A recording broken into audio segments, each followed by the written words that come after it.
So standards for sieves used for pharmacopoeial testing must specify the following. First is number of sieves, second is nominal size of aperture, third is nominal diameter of the wire, fourth is approximate percentage sieving area. So first is number of sieves. Sieve number indicates the number of meshes in a length of 2.54 cm in its transverse direction parallel to the wire.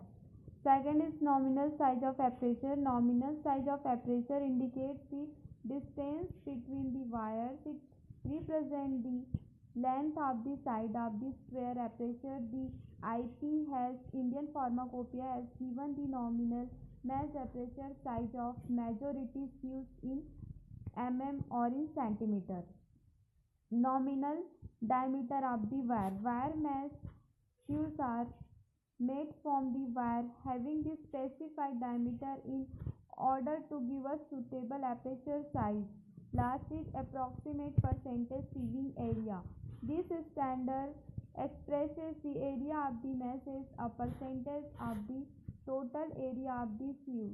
It depends on the size of the wire used for any particular sieve number. Generally, the sieving area is kept within the range of 35 to 40% in order to give suitable strength to the sieve. So standard for sieve used for pharmacopoeial testing must specify the following. जो standard sieve जो है, जो जिससे हम फार्माकोपियन हम जो testing की जो प्रोसेस कंप्लीट करते हैं उनके बारे में है.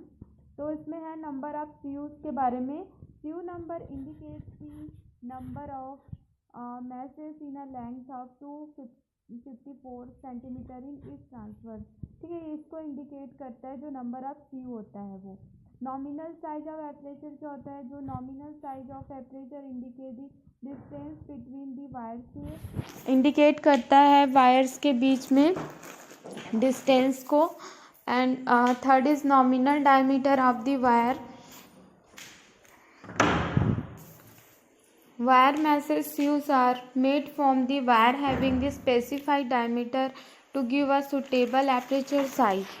Last is approximate percentage sieving area. This standard expresses the area of the mesh as a percentage of the total area of the sieve. ठीक है, ये जो sieve के जितने एरिया होते हैं टोटल एरिया को कवर करता है. It depends on the size of the wire used for any particular sieve number. Generally, the sieving area is kept within the range of 35 to 40% in order to give suitable strength to the sieve. Next is tolerance average aperture size. Some variation in the aperture size is unavoidable, and when this variation is expressed as a percentage, it is known as the aperture tolerance average.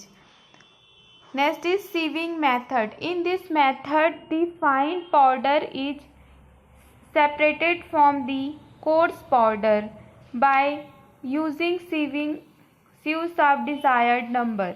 The degree of fineness of a powder is known with the help of sieve through which the powdered material is passed. Sieves are numbered in order to distinguish from each other. इसमें क्या करते हैं हम, जो sieving method में इसमें fine powder को separate मतलब course powder fine powder separate करना होता है. तो इसमें क्या करते हैं, जो सीव रहते हैं उसे अरेंज किया जाता है.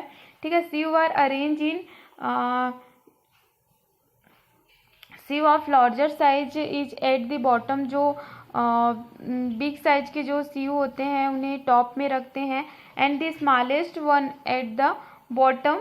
The bottom sieve is attached to the receiving pan. और लास्ट में ये कहाँ अटैच होता है, किससे अटैच होता है, तो जो यहाँ पे लगा होता है इसमें एक रिसीविंग पैन लगा होता है, उसमें जाके ये इकट्ठे होते कलेक्ट होते हैं. इस टाइप का होता है. Sieves of different sieve numbers are arranged. ये जो डायग्राम में जो शो हो रहा है इसमें क्या होता है, जो बिग साइज के जो सीयू हैं वो सबसे टॉप पे रखे हुए हैं एंड स्मॉल साइज के सीयू वो सबसे नीचे में है एंड लास्ट में यहाँ पे रखा हुआ है रिसीविंग पैन। ठीक है, इसमें स्पीड रेगुलेटर, इंडिकेटर बल्ब सब इसमें रहता है, जिसे कहते हैं हम इलेक्ट्रोमैग्नेटिक लेबोरेटरी सीविंग मशीन कहा जाता है। ये इस टाइप का होता है। The material is placed in the uppermost sieve. These sieves are shaken with the help of mechanical sieve shaker or electromagnetic devices. It helps the particle to pass through the sieve. The working of mechanical sieving devices are based on any of following methods. First is agitation, second is brushing, and third is centrifugal. First is agitation. Sieves may be agitated in a number of different ways. Vibration है, oscillation है.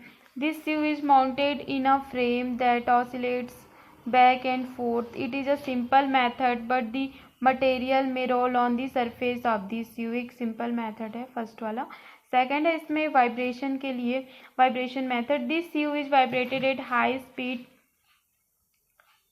by means of an electric device. The rapid vibration is imparted to the particles on the sieve, which help to pass the powdered material through it. ठीक है, vibration means उसमें हम speed जो दिया रहता है इलेक्ट्रिक डिवाइस में, तो रैपिड जैसे हम स्पीड बढ़ाते हैं तो उसकी वाइब्रेशन भी क्या हो जाती है, थोड़ी ज़्यादा हो जाती है, ज़्यादा वाइब्रेट करता है वो.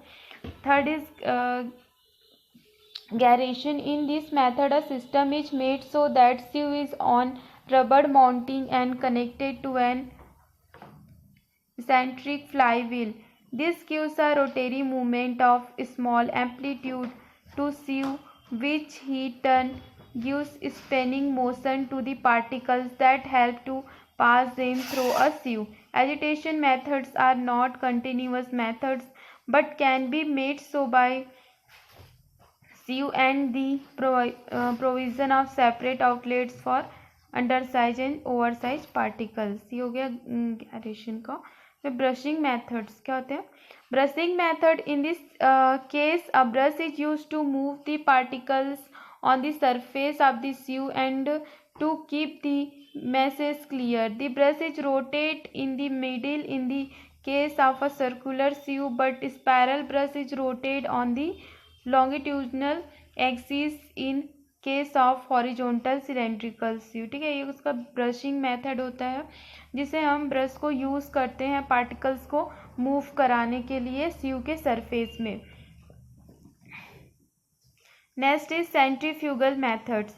In this method a high speed rotor is fixed inside the vertical cylindrical sieve so that on rotation of rotor and particles are thrown outwards by centrifugal force. The current of air which is produced due to high speed of rotor help in sieving the powder. ठीक है, इसमें क्या होता है, जो rotor use किए centrifugal methods में याद रखना है कि हमको इसमें क्या करना है, रोटोर को यूज करना है इसमें. फिर जो करेंट जो रहता है एयर का वो प्रोड्यूस हम कराते हैं ज़्यादा स्पीड में, तो फिर उसके हेल्प से क्या होता है, रोटोर की स्पीड जो मेंटेन रहती है.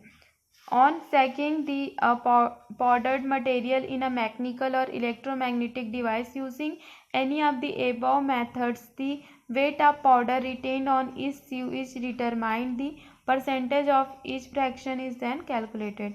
Sieving method is a rapid process and it requires very little skill. The equipment used for sieving is not expensive. अब है सेपरेटर यूज़ करेंगे डिफरेंट टाइप्स के. तो first is cyclone separator. So principle is in cyclone separator the centrifugal force is used to separate solids from fluids. This separation depends not only on the particle size but also on density of particles, hence depending on the fluid velocity. The cyclone separator can be used to separate all types of particles or to remove only coarse particles and allow fine particles to be carried through. with the fluids। ठीक है, इसमें हम separator use कर रहे हैं, जिसमें से first है साइक्लोन सेपरेटर। साइक्लोन सेपरेटर का डायग्राम कुछ इस टाइप का होता है, जिसमें नीचे क्या दिया हुआ है, सॉलिड आउटलेट्स दिया है, ऊपर में दिए fluid outlet, and left side पे इसमें इनलेट के लिए दिया हुआ है। तो इसमें क्या होता है साइक्लोन सेपरेटर में, in cyclone separator the centrifugal force is use to separate solid from fluids. क्या करता है, सेपरेट करता है, सॉलिड को भी फ्लूइड को भी कर सकता है। दी सेपरेशन डिपेंड्स नॉट ओनली, सिर्फ पार्टिकल साइज के ऊपर ही डिपेंड नहीं करता, उसकी डेंसिटी के ऊपर भी डिपेंड करता है पार्टिकल्स के, और फ्लूइड वेलोसिटी पे डिपेंड करता है। The cyclone separator can be use to separate all types of particles. ये किसी भी टाइप के पार्टिकल्स को सेपरेट करने के लिए इसे यूज़ कर सकते हैं। और to remove only coarse particles को ये रिमूव करता है, एंड अलाउ फाइन पार्टिकल्स इसमें आ सकते हैं to be carried through with the fluid. ठीक है, तो इसका एग्ज़ाम में इसका डायग्राम प्लस इसका प्रिंसिपल और इसमें ये सब बताना ज़रूरी कि सॉलिड्स का आउटलेट कौन सा है और फ्लूइड का आउटलेट्स कौन सा है।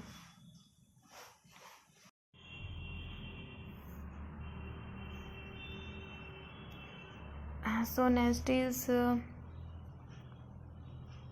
cyclone separator. Construction. It consists of a cylindrical vessel with a conical base.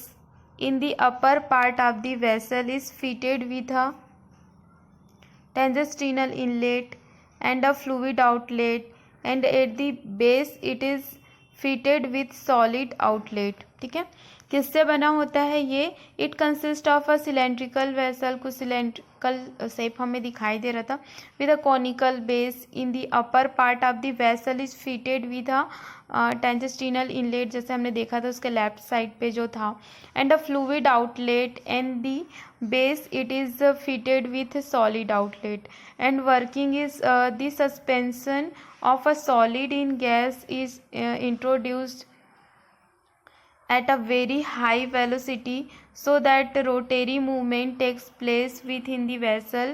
The fluid is removed from a central outlet at the top. The rotary flow within the cyclone separator causes the particles to be acted on by centrifugal force. The solids are thrown out to the walls. Thereafter it falls to the conical base and discharge out through solids outlet. Uses is cyclone separators are used to separate the suspension of a solid in a gas air. It can be used the liquid suspensions of solids. Working क्या होता है, working से देखते हैं। The suspension of a solid in gas is introduce at a very high velocity so that rotary movement takes place. The fluid is removed from a central outlet at the top. ठीक है, इसमें क्या रहता है, central outlet रहता है।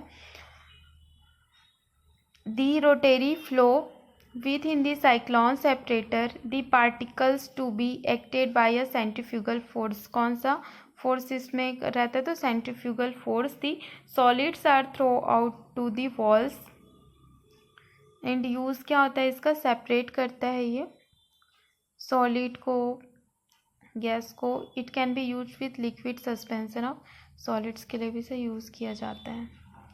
Next is air separator. Diagram इस type का है इसका। एयर सेपरेटर नीचे है इसके outlet for fine particles, right side पे है outlet for heavy particles,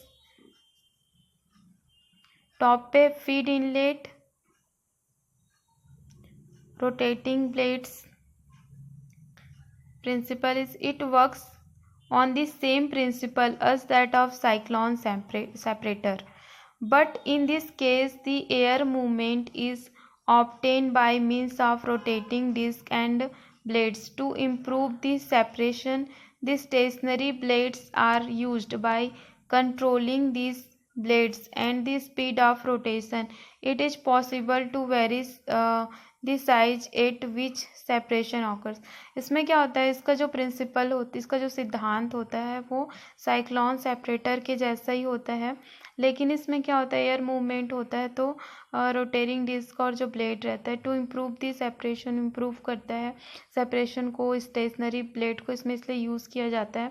bye controlling these plates and the speed of rotation it is possible to vary the size of at which separation occur. इसमें क्या होता है, cyclone separator के जैसा होता है, बट इसमें क्या दिया है, कैस्ट्रा दिया है, रोटेटिंग ब्लेड्स दिया है, तो उसकी वजह से क्या होता है, ये ज़्यादा अच्छे से सेपरेट कर पाता है।